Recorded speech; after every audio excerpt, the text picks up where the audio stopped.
business class. Ahead on the program, Qantas shakes up its transaction fee policy, but not everyone's a winner, and that may include you.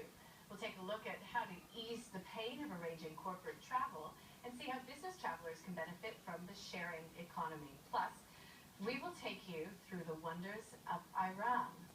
First of all, though, Europe's largest hotel operator, AccorHotels, has snapped up luxury brands Fairmont, Raffles, and Swiss Hotel. The acquisition of AccorHotels and Resorts positions the group at the front of the global premium hotel market and expands the company's North American footprint. For more, we're joined by James Wilkinson. He's editor-in-chief at Hotel Management Magazine and, of course, travel editor of Time Out. James, welcome. Thanks for having us, as always. Yeah, it's good for you to be here, especially on the day that we're talking about this acquisition, because you've been to a lot of the hotels in question just recently. So just first of all, though, set the scene. What is the significance of this acquisition? Significance, I think, of this transaction is the fact that Accor never really had a lot of luxury hotels. They had Sofitel as their luxury brand, but never had anything really more super premium. With the Fairmont Raffles acquisition, they picked up all the Fairmont hotels, the Raffles hotels, and of course the Swiss Hotel brand as well. Now, it's not a small group. I mean, it does seem like a small group. Over 100 hotels at the moment, 40 more on the way.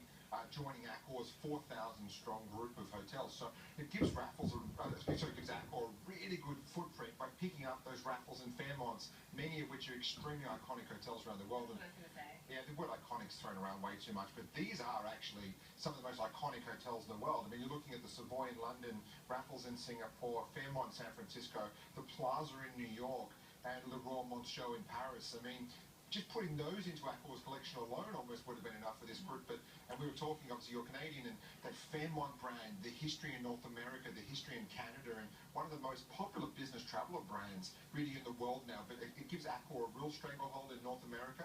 They were really thin in North America before. That's where the biggest part of this deal is coming through. So talk to us, because you were at the Fairmont in San Francisco lately. What was so good about that one?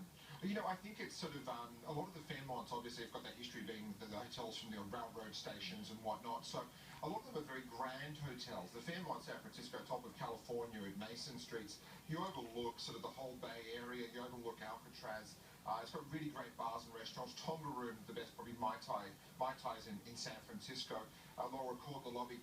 It's so grand though, and then you look at like the Plaza in New York. Everyone's got a fairy tale story about the Plaza, having watched some of the great Hollywood movies, or even some of the more cheesier ones like Home Alone 2. You know, even friends like a friend of mine, Lisa, she goes on about the Plaza all the time. Another friend of mine, Mike, just won't stop talking about the afternoon tea in there. Everyone loves the Plaza, I know, and everyone always wanted to stay there. So Accor's now picked up these hotels like the Savoy, like the Plaza, like the Fairmont San Francisco, that people have wanted to stay in for some time. Real grand, opulent hotels. You know, you even look at Singapore. It dates back to 1887. A real beautiful colonial hotel. It's got the long bar with the peanuts on the floor. So what we're seeing with Accor, with this collection, is a lot of travellers have obviously had great tales and wanted to stay at them. And I think that it brings a story, it brings a journey to the collection of Accor. Yeah, well, and so that's the next question. I mean, what difference will it make to customers, if any? Do they stand to benefit at all if they're already Accor, visitors? Well, I think the best thing is if you're part of the Accor Rewards program, obviously you're getting access now to these 100+ hotels that are in the Fairmont Raffles group. And what that's going to do is obviously it's going to be earning points, using points. That's the big thing. Apart from that, it's all going to go through our Accor Central reservations, but it will take a bit of time for this to come through. I think one of the best parts is that Fairmont's obviously had such a great history in terms of, from a staffing standpoint. Like Fairmont, every time you go to a Fairmont, the staffing levels are always really high, and I think that's going to add a lot to the Accor collection. And Accor's going to learn a lot from the way Fairmont's done business over the years. So the big winner in this entire scenario is the travelling public. Yeah, wonderful. Okay,